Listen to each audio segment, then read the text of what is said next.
Shalom semuanya. Bagaimana kabar hari ini? Luar biasa, Ya, kita dalam tema PA ini, rela dimiliki Yesus sepenuhnya. Kita banyak bicara tentang merendahkan diri. Ya, kemarin kita bicara merendahkan diri di hadapan Kristus, karena kita tahu bahwa kita sangat memerlukan anugerah Tuhan. Hari ini kita bicara tentang merendahkan diri dalam menyalibkan daging.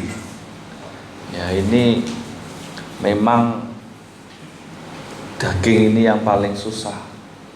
Ya, keinginannya manusia lama, hawa nafsu di situ ya.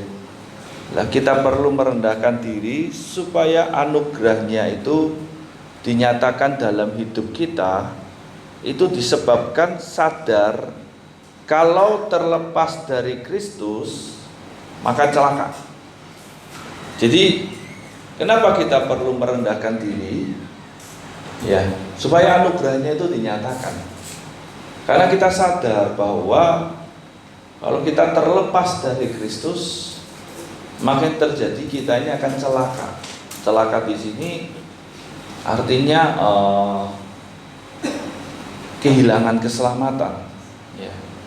Makanya di dalam Yohanes 15 ayat 6, barang siapa tidak tinggal di dalam aku, ia dibuang keluar seperti ranting dan menjadi kering, kemudian dikumpulkan orang dan dicampakkan ke dalam api, lalu dibakar. Jadi firman Tuhan jelas di situ bahwa untuk supaya Anda dan saya bisa tinggal itu, kita itu perlu merendahkan diri kita. Karena Anda tidak bisa hanya sekedar punya kemauan di situ. Tapi di situ Anda dan saya juga mesti punya perjuangan. Banyak orang mau tapi tidak berjuang. Ya. Jadi benar-benar harus mau berjuang supaya kita tetap tinggal di situ. Nah, disitulah kita merendahkan diri supaya anugerah Tuhan, kemurahan Tuhan itu dinyatakan dalam hidup kita. Ya. Jadi pertanyaannya, seberapa sadarkah bahwa kita ini menjadi milik Kristus? Ya. Jadi sadar tidak kita ketika menjadi milik Kristus itu sebenarnya kita diselamatkan dari maut atau kematian kekal. Jadi kita mesti sadar. Nah, kesadaranmu seberapa? Bahwa ketika aku tuh milik Yesus itu sebenarnya aku diselamatkan. Aku dibeli, aku dibayar dari segala dosaku supaya aku diselamatkan. Makanya di dalam Roma 6 ayat 23 dikatakan, sebab upah dosa itu ialah maut, tetapi karunia Allah ialah hidup yang kekal dalam Kristus Yesus Tuhan kita. Jadi ada upah daripada dosa itu maut. Nah, tapi seberapa besar Anda sadar bahwa bukan karena kita baik, bukan karena kita ini hebat atau pintar atau punya paras yang baik, tapi Anda dan saya dibeli Yesus, dibayar sampai lunas dengan darahnya itu.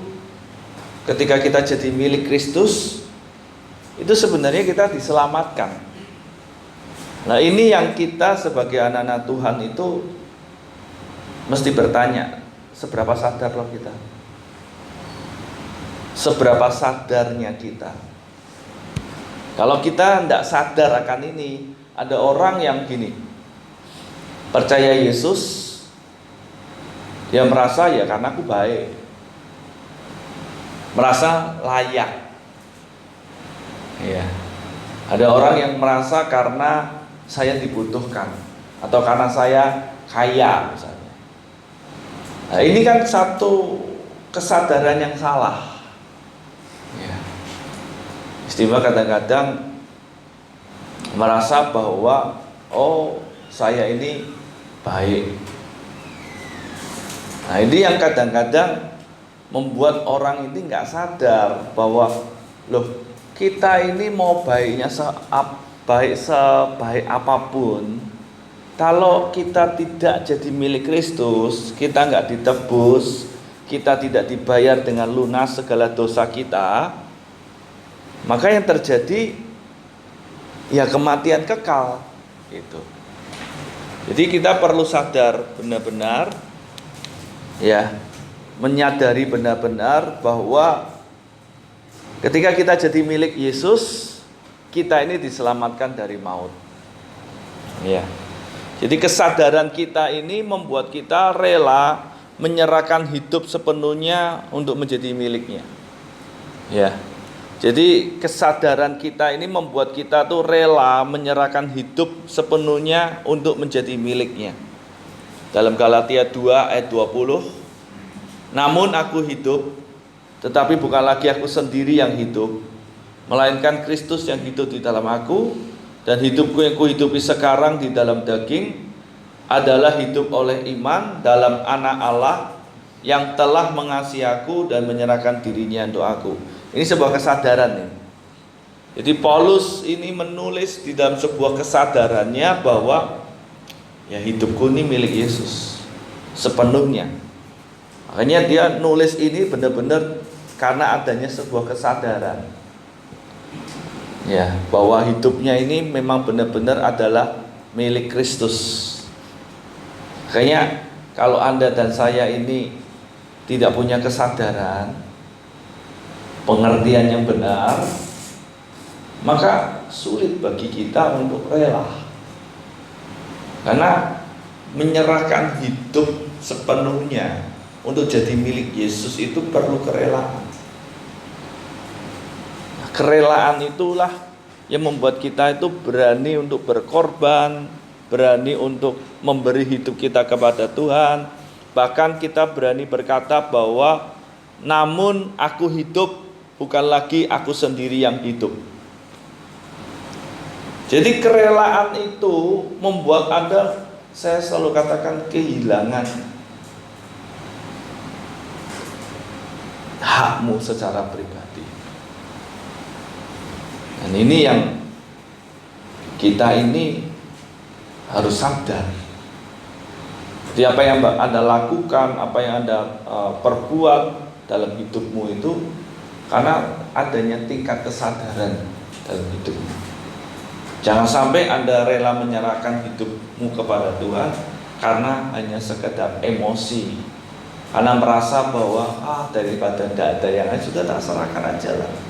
Karena kadang-kadang ada orang yang misalnya contoh ya, berapa kali misalnya orang sekolah Alkitab, aku mau menyerahkan hidup sekolah Alkitab. Kenapa? Karena tidak ada sekolah yang terima. Nah, kalau sekolah Alkitab kan paling gampang gitu. Akhirnya sekolah Alkitab. Gitu. Jadi ada orang yang karena tidak di dalam tingkat kesadaran yang penuh, karena emosi, dia emosi mungkin ada pacar atau apa, emosi. Akhirnya ketika dia mulai menyerahkan hidup di tengah jalan, dia mulai merasa gini, kok tidak sesuai ya. Barangkali saya pernah dengar ada orang masalah memberi ya nggak rela sebenarnya, tapi karena dibakar oleh perkataan pengkhotbah sehingga hatinya menggebu-gebu, emosinya mulai menggebu-gebu. Wah, dia beri semuanya. Wah.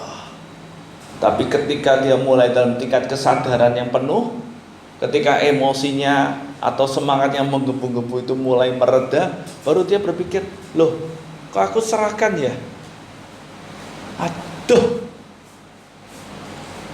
Nah, ada yang begitu.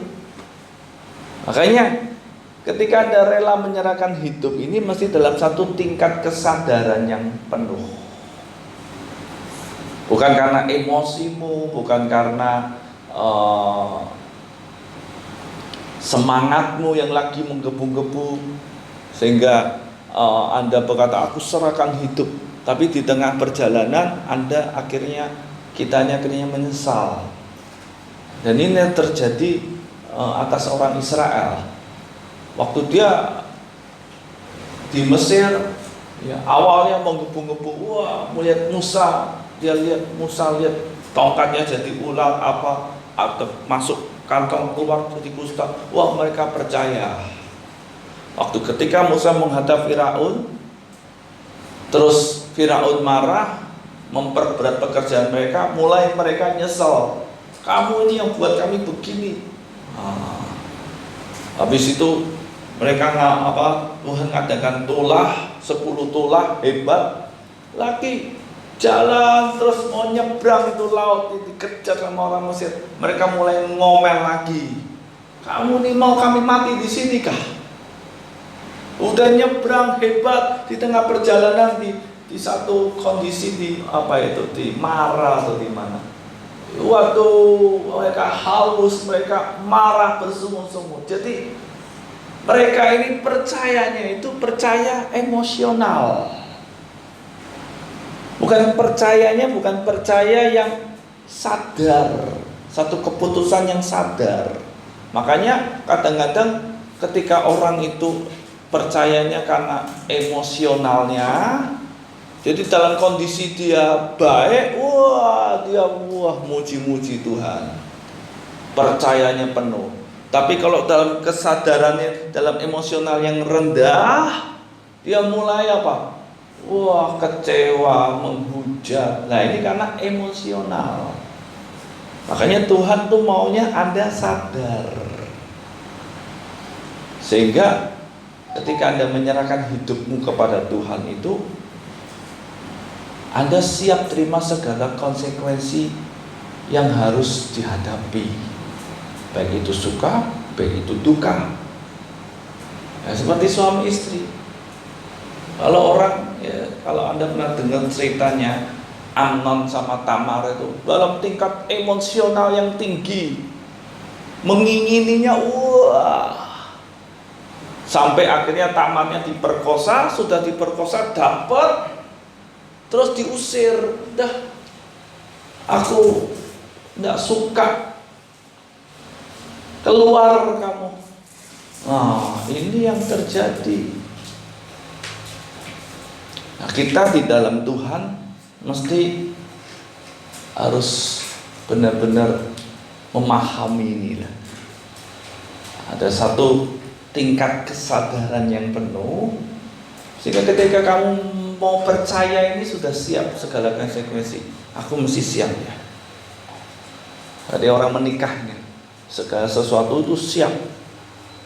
Apapun itu, resikonya. Makanya orang kalau sadar itu kan tidak langsung. Coba orang kalau sadar itu kan tidak serta-merta ambil keputusan. Dia akan pikirkan dulu baik-baik. Paulus ngomong, aku menghitung-hitung, mereken, hitung. Ya, untung mana? Nah, ketika kita ini rela menyerahkan hidup kita sepenuhnya, maka Anda akan berani berkata gini, aku hidup, tapi bukan lagi aku sendiri yang hidup, melainkan Kristus yang hidup di dalam aku. Nah, ini perkataan yang sadar. Paulus ini sadar ngomong begini, dan hidupku yang kuhidupi sekarang di dalam daging adalah hidup oleh iman dalam Anak Allah yang telah mengasihi aku dan menyerahkan dirinya untuk aku. Ini Anda kalau perhatikan ayat yang telah, ini kesadaran, aku hidup itu Yesus tuh dalam iman yang Yesus yang mati buat aku loh. Nah, itu satu kesadaran. Ya, itulah sebabnya di sini kita perlu merendahkan diri di sini. Makanya kalau Anda sadar, Anda rela menyerahkan hidupmu, ya kita ini perlu merendahkan diri supaya anugerahnya, kemurahannya terus dinyatakan dalam hidup kita. Karena tanpa anugerahnya tidak mungkin sanggup untuk menyelesaikannya. Ini kenapa kita itu perlu merendahkan diri kita. Karena kita sadar Anda dan saya itu tidak bisa punya satu kondisi yang terus kalau Anda nggak rendahkan diri. Karena secara manusia kita ini, kita punya namanya daging.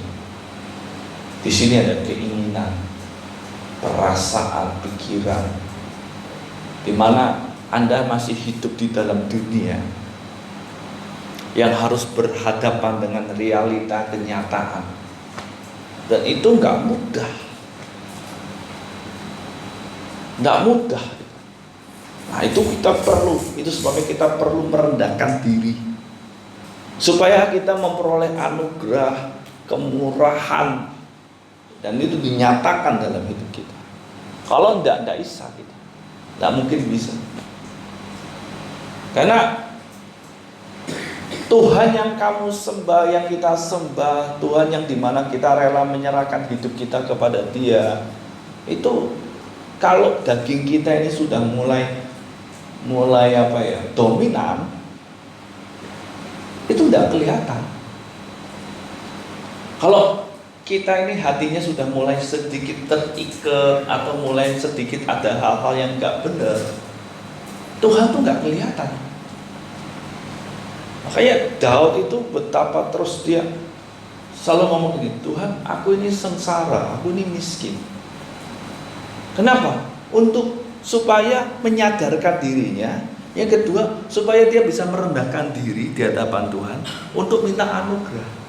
Untuk supaya dia bisa melalui ini loh, hari-harinya ini loh. Dengan satu kondisi di mana cintanya akan Tuhan, kasihnya akan Tuhan itu jangan sampai drop, hilang. Karena dia tahu sebagai seorang raja pasti berhadapan dengan berbagai macam kenikmatan dunia, pasti. Dan itu nggak mudah. Makanya Daud itu selalu mengingatkan. Ya, dalam 1 Petrus dikatakan Allah itu menentang orang yang congkak, tetapi mengasihani orang yang rendah hati. Jadi kita ini perlu banget merendahkan diri. Untuk apa? Minta anugerah, kemurahan Tuhan. Untuk Anda tuh dan saya tuh bisa menyelesaikan apa yang Tuhan tuh taruh di dalam hidupmu. Rencananya, kehendaknya, rancangannya, itu Anda tuh dan saya tuh bisa selesaikan gitu. Karena kita tahu kita ini lemah. Kita ini mudah jatuh. Bukan manusia yang kuat tuh. Makanya kita perlu merendahkan diri, minta setiap hari itu di situ. Apalagi kalau kita dalam kondisi berhadapan dengan kenyataan-kenyataan hidup. Ya, apalagi kalau sudah bergesekan hati. Itu kita ini rentan di situ. Anda perlihat di dalam Alkitab, Daud yang hebatnya begitu saja, itu bisa jatuh dengan kondisi kerohaniannya bagus loh, saya katakan, bisa jatuh. Berarti artinya bahwa nggak ada manusia yang hebat. Kita perlu merendahkan diri. Bahkan Yesus sendiri ketika dia jadi manusia, dikatakan dalam kitab Ibrani, dia mempersembahkan ratap dan tangis dengan permohonan yang tak putus-putusnya. Dan itu kita tuh mesti sadari nih di sini. Karena memahami, sadar, kalau aku nggak rendahkan diri, aku nggak bisa jadi milik Yesus. Kenapa? Kalau aku mau jadi milik Yesus sepenuhnya, aku rela, tapi dagingku nggak rela. Nah, di sinilah kita merendahkan diri kita. Daging kita nggak rela. Daging kita maunya ini milikku, hidup ya semaunya gue. Tapi ketika kita sadar, aku nggak bisa nuruti lagi. Aku mesti mau serahkan. Tapi kalau aku dengan kekuatanku, dagingku nggak mau. Gimana caranya? Disitulah kita merendahkan diri. Kita mulai nangis, meratap untuk diri kita. Tuhan, tolong. Kalau enggak mungkin bisa. Ya. Dalam Roma 9 ayat 15 sampai 16. Tuhan ngomong begini, sebab ia berfirman kepada Musa, aku akan menaruh belas kasihan kepada siapa aku mau menaruh belas kasihan. Dan aku akan bermurah hati kepada siapa aku mau bermurah hati. Jadi Tuhan itu menaruh belas kasihan kepada siapa aku mau menaruh belas kasihan. Aku akan bermurah hati kepada siapa aku mau bermurah hati. Jadi hal itu tidak tergantung pada kehendak orang atau usaha orang, tetapi kepada kemurahan hati Allah. Jadi bukan tergantung pada kehendak, oh aku mau Tuhan kasih, enggak. Bukan juga tergantung dari usaha orang, aku tak berbuat baik terus nanti Tuhan kasih kemurahan, bukan juga. Ya, dalam firman Allah yang hidup, terjemahan yang lain, maka berkat-berkat Allah itu tidak diberikan karena seseorang menghendakinya atau bekerja keras untuk memperolehnya. Berkat-berkat itu diberikan karena Allah mengasihani orang menurut kehendaknya. Anda perhatikan kata mengasihani. Bagaimana orang bisa dikasihani? Ketika orang itu merendahkan diri,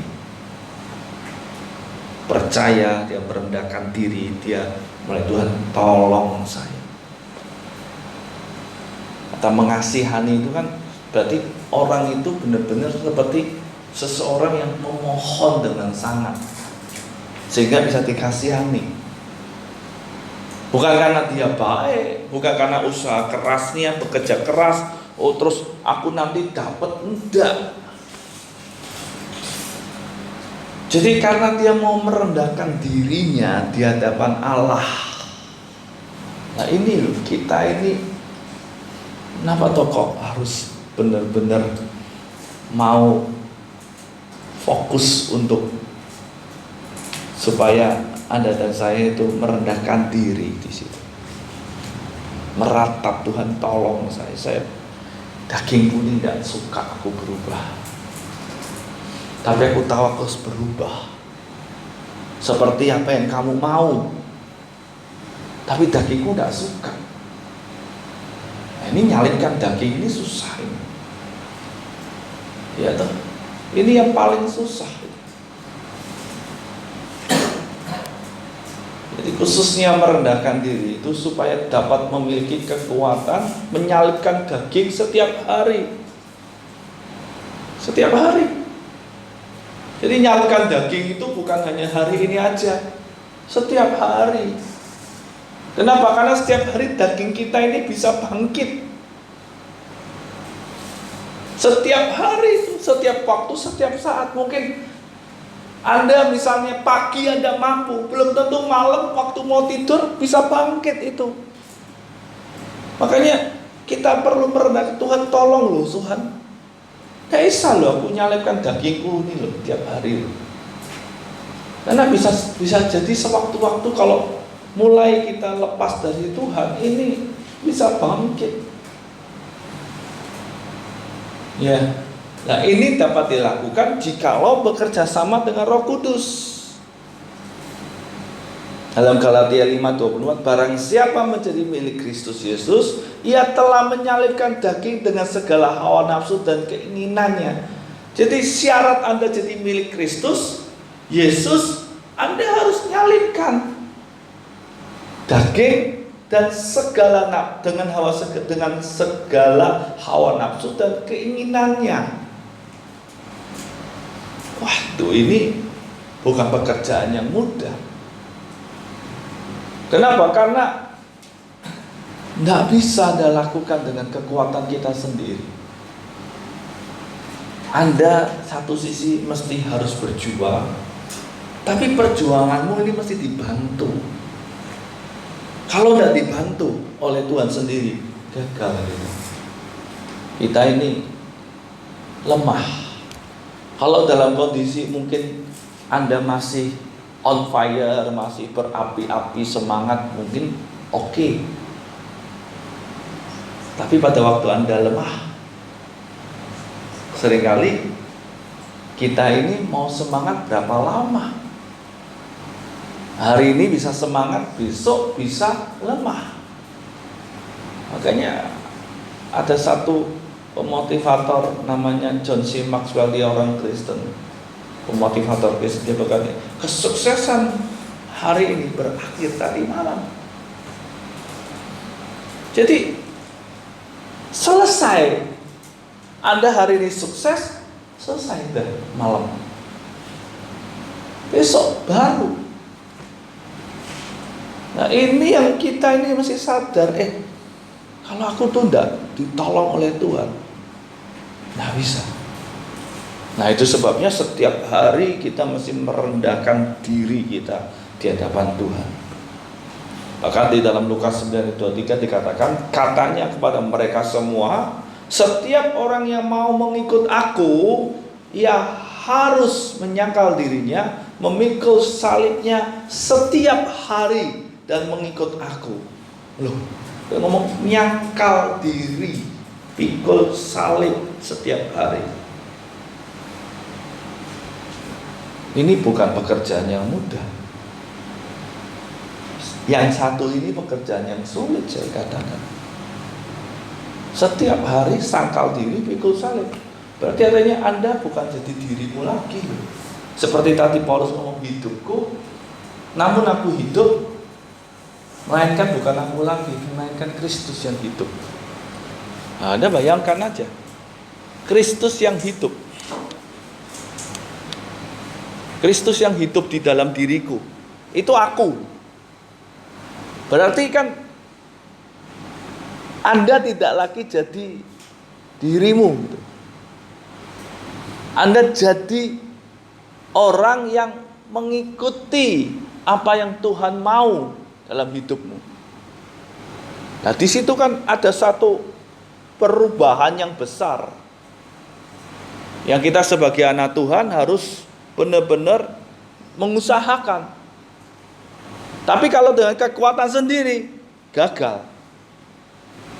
Nah itu kita perlu yang namanya Roh Kudus untuk menolong kita. Ya, untuk menolong kita perlu Roh Kudus, supaya Roh Kudus itu bekerja sama dengan kita, menolong kita. Dalam Roma 8 ayat 13 dikatakan gini, sebab jika kamu hidup menurut daging, kamu akan mati. Tetapi jika oleh Roh kamu mematikan perbuatan-perbuatan tubuhmu, kamu akan hidup. Jadi dikatakan jika oleh Roh di situ, ya, kamu mematikan perbuatan-perbuatanmu, perbuatan-perbuatan tubuhmu, kamu akan hidup. Dalam bahasa Indonesia masa kini dikatakan, kalau dengan kuasa Roh Allah kalian terus saja mematikan perbuatan-perbuatanmu yang berdosa, maka kalian akan hidup. Dikatakan kalian terus, berarti terus menerus, terus saja. Berarti ini sifatnya terus, bukan hanya hari ini. Terus mematikan perbuatan-perbuatanmu yang berdosa, maka kalian akan hidup. Dengan apa? Kuasa Roh Allah. Jika oleh Roh, berarti kita mesti berdampingan, bekerja sama dengan Roh Kudus di situ. Nah itu sebabnya kenapa Anda perlu merendahkan diri. Ya, nah, jadi ini bukan perkara ringan. Itulah sebabnya kita perlu merendahkan diri di hadapan Tuhan. Dengan cara apa? Firman dan doa. Makanya kenapa Anda disuruh baca firman tiap hari, berdoa tiap hari. Kenapa? Karena ini yang membuat kita diterangi, diinsafkan. Kadang-kadang apa yang kalau Anda itu memperlengkapi dirimu tiap hari dengan firman, dengan doa, duduk di bawah kaki Tuhan, maka di situ kau akan diterangi nanti, diinsafkan. Ini salah, apa yang kamu lakukan ini salah loh, ditegur. Terus apa? Diberi kekuatan, dilepaskan dari yang jahat. Jadi orang itu kalau mau baca firman, dia mau berdoa di sini, dia mau merendahkan diri di hadapan Tuhan, duduk di bawah kaki Tuhan, maka di situ Tuhan tuh akan beri kita anugerah untuk supaya kita dimampukan, diberi kekuatan, kita diterangi, diinsafkan. Kalau enggak bisa. Karena ketika kita ini ingin jadi miliknya Tuhan, kita ini enggak bisa dengan kekuatan kita. Saya kadang-kadang merenung ya. Saya kadang-kadang merenung untuk kenapa ya orang kok sulit berubah.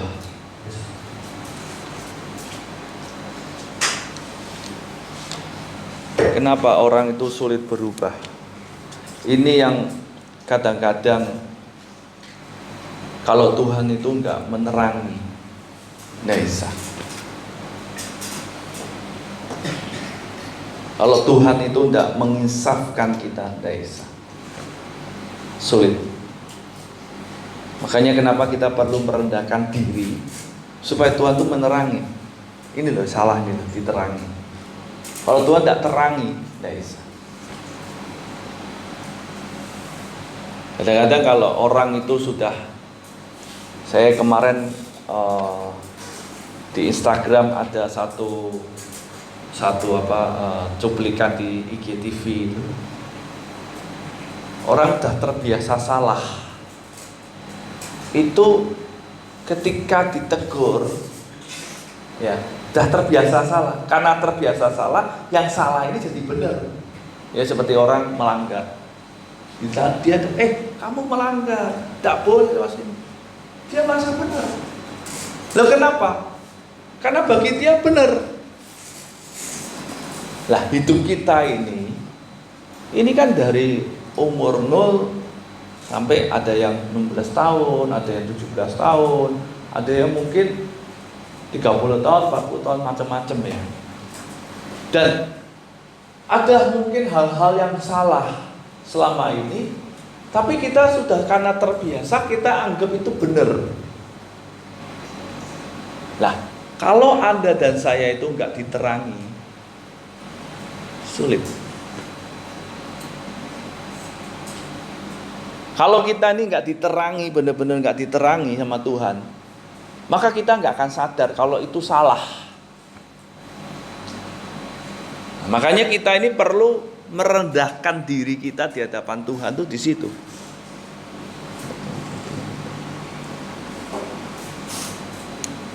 Ganti yang hitam aja. Ya, kita perlu merendahkan diri kita di hadapan Tuhan tuh seperti itu. Jadi kalau kita tuh nggak diterangi itu sulit untuk kita ini paham itu sulit. Makanya kenapa Anda disuruh baca ini Alkitab? Karena ini menyatakan yang salah mengajar yang benar. Lah, kalau selama ini kita menganggap diri kita ini selama ini sudah salah ini ya, udah salah nih. Tapi karena terus menerus tidak mengerti, tidak memahami, akhirnya yang salah ini jadi seperti benar gitu.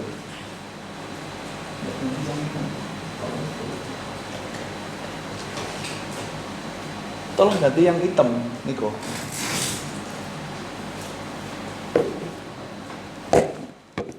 Jadi yang salah itu jadi benar. Kalau yang salah itu sudah jadi benar, kan kita nggak sadar, nggak paham. Oh ini salah, nggak paham. Nah di situ kita merendahkan diri kita supaya Tuhan itu menerangi apa yang salah itu. Makanya banyak orang seringkali ketika dia tidak diterangi, dia akan terus berjalan di dalam jalan yang salah terus. Karena dia menganggap itu benar. Nah itu yang namanya kita ini nyalipkan daging di situ. Nyalipkan daging di situ susah. Makanya banyak orang tuh, istimewa orang Kristen, kalau kita ini nggak benar-benar mau merendahkan diri kita di hadapan Tuhan, nggak bisa.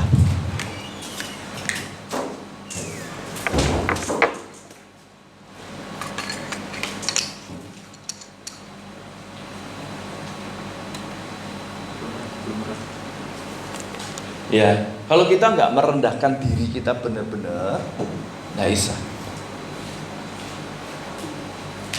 Makanya hal menyalibkan daging itu bukan perkara ringan. Ketika sudah diterangi, kita misalnya sudah diterangi, oh ya, aku tahu yang salah ini. Untuk berubah, itu sulit juga.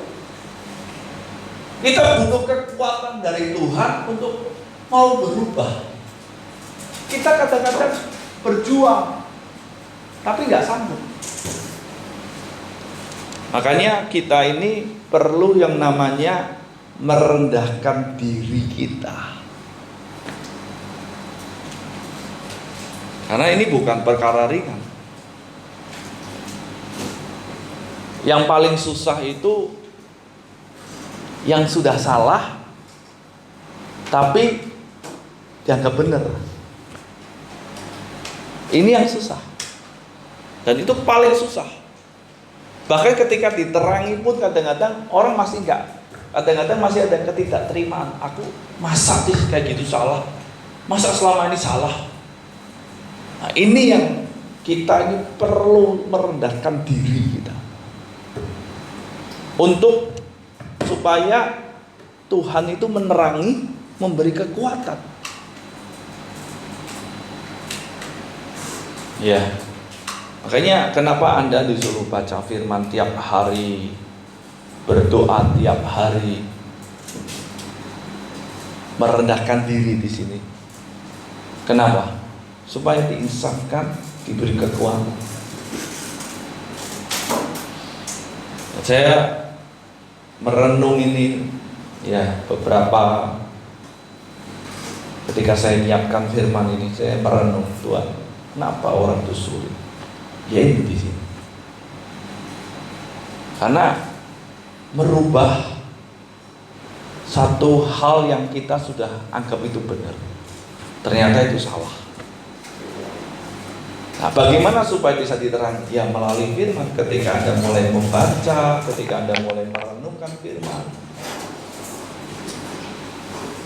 Nah, disitulah Tuhan itu menerangi lewat firman dan doa. Makanya ini kalau kita sebagai anak-anak Tuhan tidak mau dengan terus menerus melakukan, nggak bisa. Ya, Anda perlu terus menerus melakukan. Karena kalau Tuhan tidak mengisapkan atau menerangi kita, sulit. Jadi merendahkan diri untuk memohon anugerahnya itu sangat penting dalam hal menyalibkan manusia lama kita. Kenapa? Karena begini, yang disalibkan itu diri kita sendiri, yaitu apa? Manusia lama kita, keinginan manusia lama kita, hawa nafsu kita, bukan orang lain. Yang kita salibkan itu diri sendiri, yang paling susah. Makanya saya katakan, kalau Anda sudah merasa ini udah salah, selama ini salah, mungkin di mata manusia gini, benar, tapi di mata Tuhan salah. Karena kita merasa, oh kan benar menurut dunia ini. Terus jalan 1 tahun, 2 tahun, 3 tahun, 4 tahun, 5 tahun, sampai bertahun-tahun itu terjadi. Ya, sampai bertahun-tahun itu terjadi, kan sudah menjadi satu prinsip. Ya. Nah, ketika itu diterangi, nah ini yang kita mesti matikan. Ternyata mungkin salah itu. Yang benar begini. Wah, nah ini kita matikan. Nah, waktu kita sadar ini kan kita mau berubah ini kan seperti orang bingung. Loh, kok yang benar begini ya? Tadi sama ini salah ya? Mau berubah ini, waduh, di antara maju atau tidak. Nah ini butuh kekuatan. Nah, kalau kita ini tidak merendahkan diri, tidak nangis sama Tuhan, minta tolong,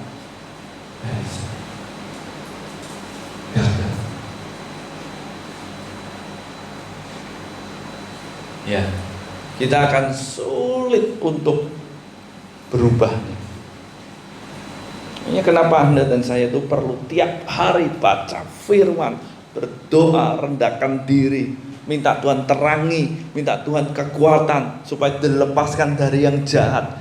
Kenapa? Karena kita tahu yang dilawan itu diri kita sendiri, bukan orang lain. Kalau melawan orang lain, kita bisa mengukur. Waduh, kemampuan segini caranya bagaimana kita bisa mengukur ya? Misalnya ini Pak Alif nih, ini badannya besar, ya toh.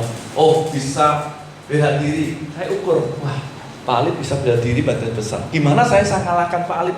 Saya dengan mudah bisa, maksudnya bisa cari cara gitu, karena ngalahkan orang lain.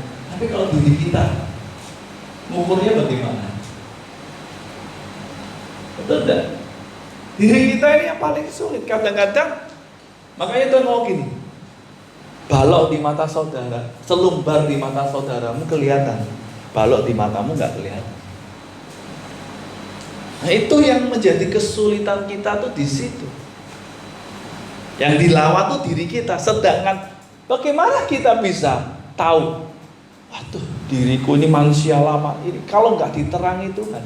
Kalau orang lain kita bisa tahu dengan mudah. Saya bisa tahu Kiki, oh Kiki rambutnya gondrong, segini, badan kurus, tinggi. Saya bisa tahu.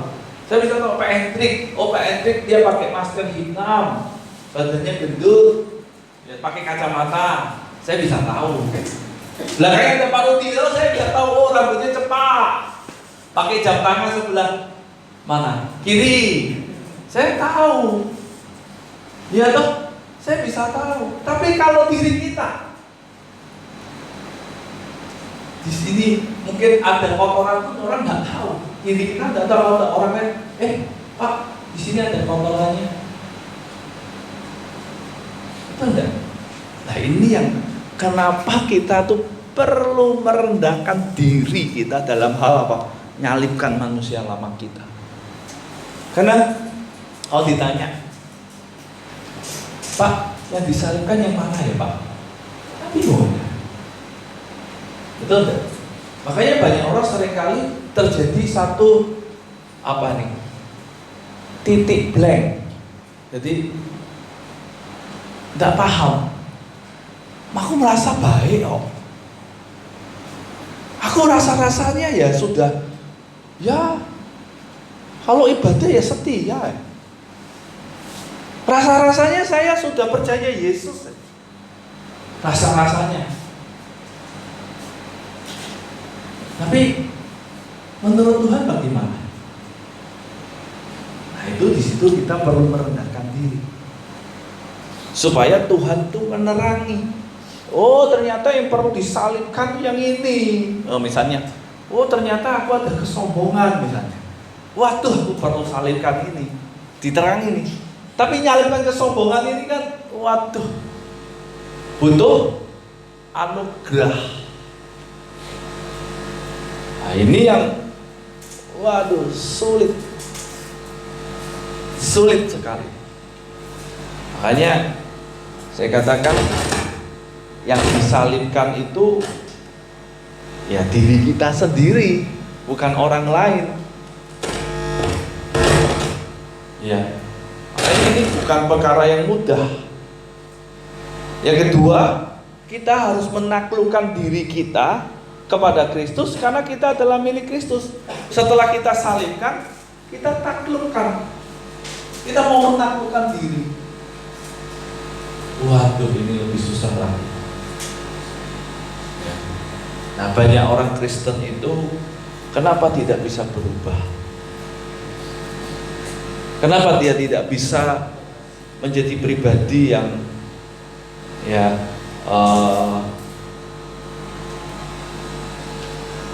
mengalami Kristus? Karena dia tidak sadar, dia tidak tahu. Dia merasa bahwa ya selama ini yang aku lakukan baik. Bagi aku, apa yang aku pandang, apa yang aku perbuat baik. Karena orang lain pun bilang saya baik, misalnya begitu. Apalagi kalau sudah orang lain, banyak orang berkata, oh dia baik. Apa yang mau diubah? Nah, ini kalau kita nggak rendahkan diri, minta Tuhan terangi,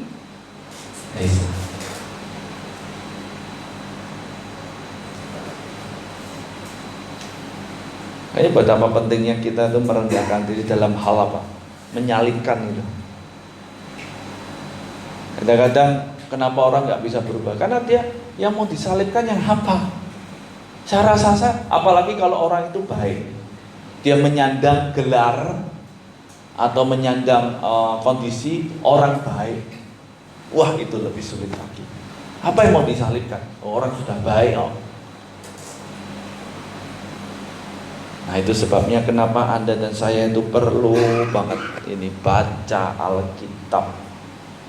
Ada perlu yang namanya merenungkan firman.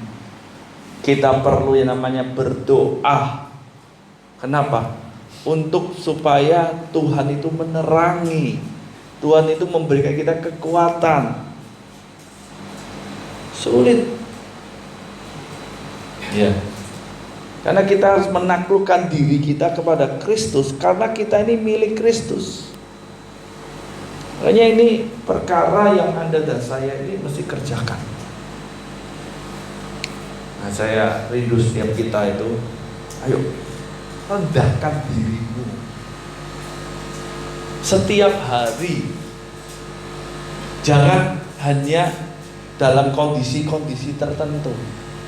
Setiap hari Anda, kenapa Anda disuruh setiap hari? Karena di situ Anda setiap hari harus pikul salib, harus sakal diri, harus menyalibkan daging, segala keinginan. Ini kan tiap hari, tidak mudah. Ini bukan perkara yang ringan, ini perkara yang berat.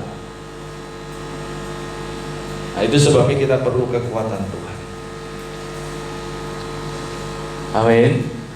Mari kita datang kepada Tuhan. Nanti Jumat depan kita akan bicara tentang merendahkan diri untuk dipimpin. Lah itu hal yang